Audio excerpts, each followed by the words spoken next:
Welcome to Sandy Creek Cycle. This is the Warrior Ride, a 2,800-mile trip from Oregon to New York to raise money for Mission 22 and help fight veteran suicide. You can find the link in the description below.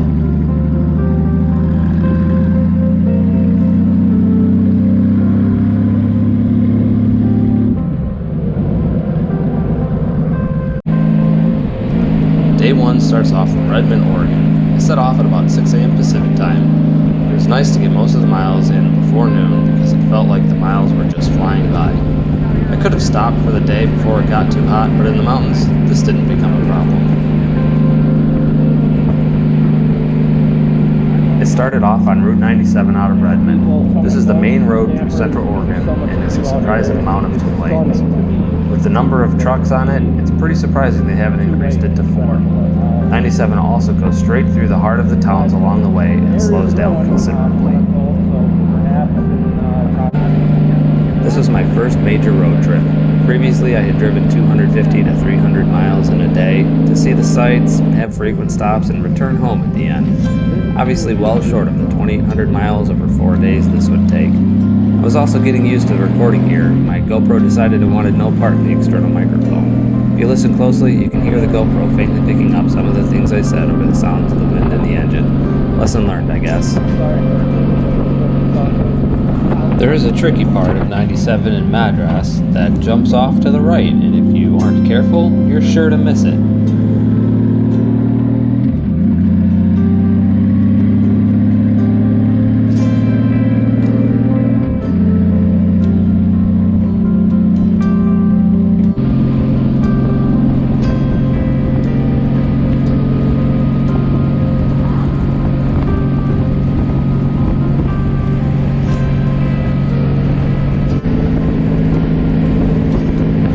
One thing I really like about the West is how wide open and untouched parts of the landscape are. It could have looked the same for hundreds of years. There's no telling how old fence posts, sheds, and other structures around here are because of the arid environment.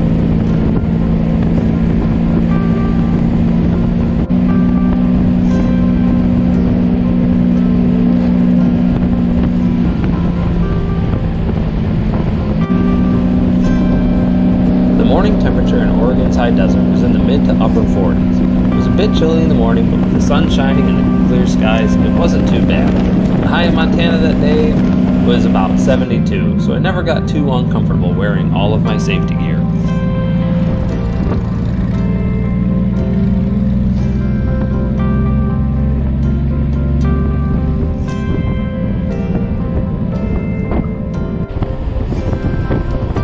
The first 2 hours were fairly repetitive.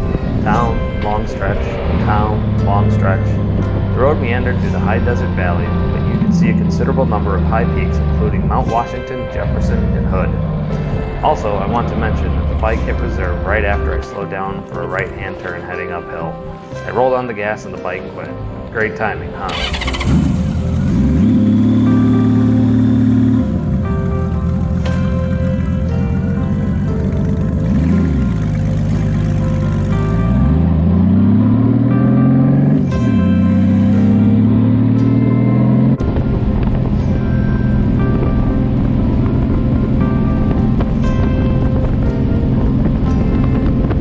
I continued down the winding road as the Columbia River Canyon peeked through the hills. As I rode down into Biggs Junction at the border of Washington, the view was pretty spectacular.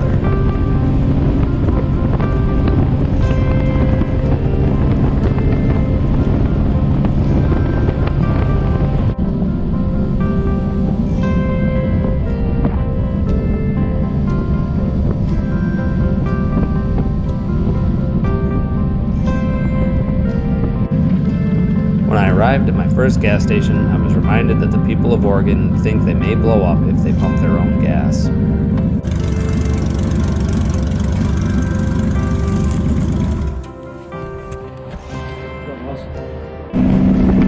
The first sight to greet you as you merge onto I-84 is the John Day Dam. From here, I continued along the Columbia River for 75 miles before entering I-82 and crossing into Washington.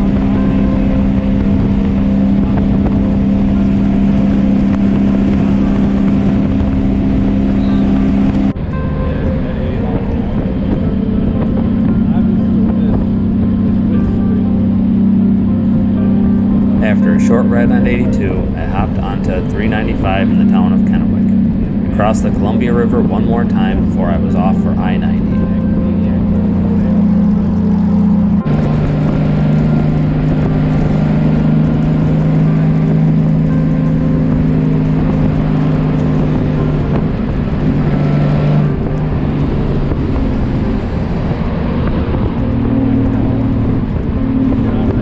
Washington is also where I ran out of gas.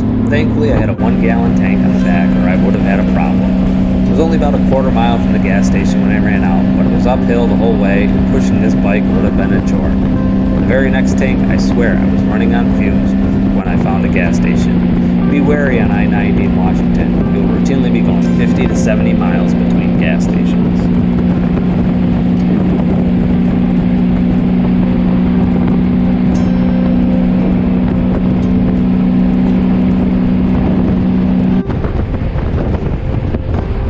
First day had the best sights, with the mountains bordering the high desert in Oregon, and once again the mountains of Idaho and Montana. I'm not gonna lie, Washington was pretty boring. Most of it was rolling hills and farmland. It wasn't until Spokane the scenery started getting better.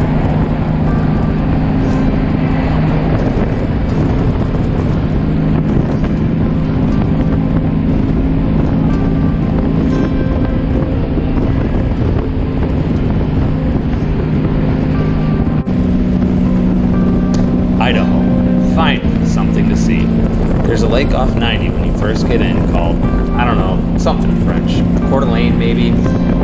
Hard on the words, but easy on the eyes. The view from the mountains and the bends in the road were all kinds of fun. If I lived around here, I'd be on the bike every day.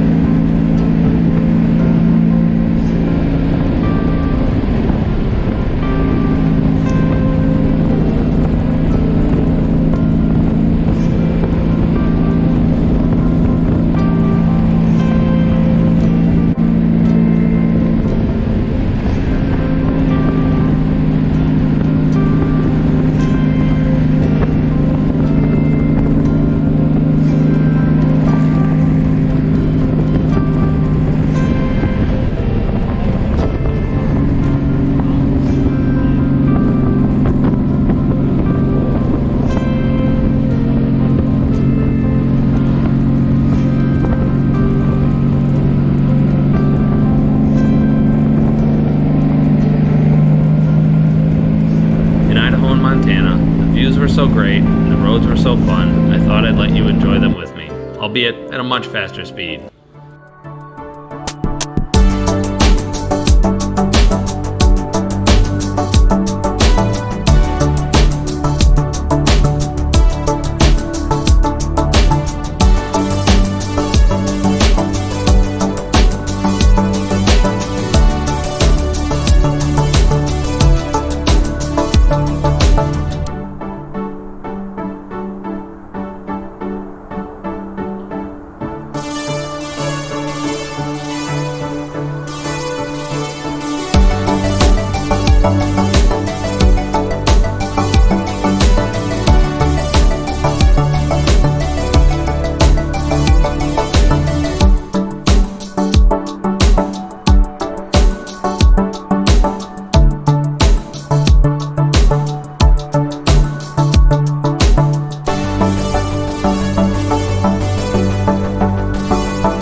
3-day trip, but when Corona canceled those plans, I changed it to Butte for the 5-day ride. I got there, I think, and I thought it was too early to stop. There's not much to Butte. It's a wonder people have heard of it. There was a dog and a bike though, so that's something. I continued on to Bozeman, which was only slightly larger than Butte. It was a nice ride with a few more twisties.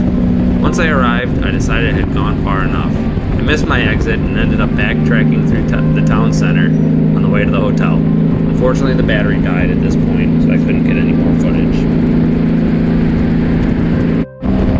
After driving 763 miles on day one, all that was left was to call the wife and kids, tell them I was still alive, and head to bed.